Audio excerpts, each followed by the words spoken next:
PEGI 16.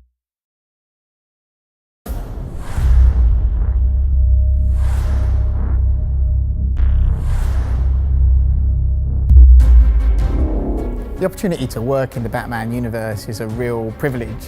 There's a huge level of expectation.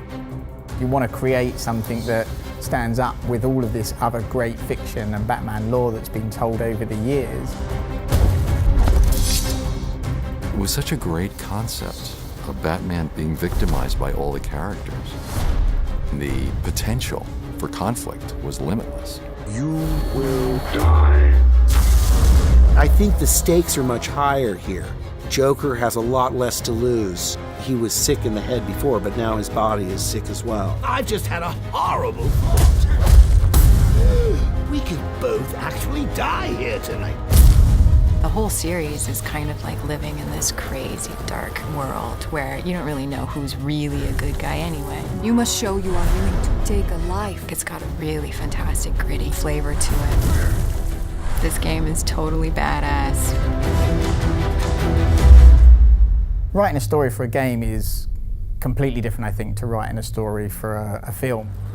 We're regularly writing hourly crescendos in our story to keep people playing, to keep them interested.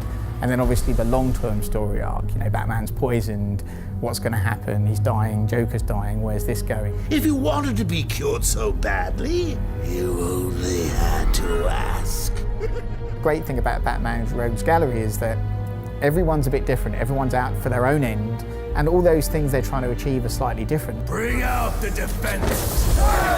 What got us excited is what if you have this huge district of Gotham and then you put all of these supervillains into it. That was where the genesis of the story was. You will regret what you did, Mr. Cobblepot. To tell a classic complex Batman story in this huge open world we created is obviously a bit of a problem because, you know, we never know where the player's going to go. One of our solutions was to develop the surveillance system so that at any point you can listen into conversations that are happening live around you. There are lots of these kind of story elements that we are constantly drip feeding you throughout the game. They're all talking about events that you have witnessed or seen or been part of. What the hell happened? Don't know. Gas leak? In a church rooftop? A gas leak? No way. We'll write a ton of stories around the main story because we want to make sure that everything's consistent. So we go in and we'll write a story about Penguin. How did he get there? What was he doing before he came to Arkham City? Where does he go after Arkham City? And we'll do that for every character.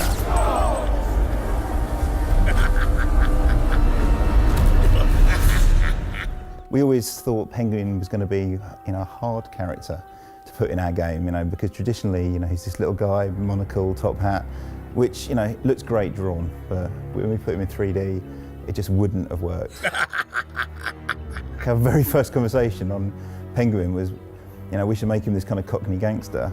And then I think I joked we should shove a bottle in his eye for the monocle. And I don't know if it was Jim or someone from DC, it straight away went, that's awesome, let's do that. And you know, it's that kind of relationship that really helps us take these characters and push them to new places. Are you gonna be a good boy and give up nicely? You're not giving orders here anymore, Cobblepot.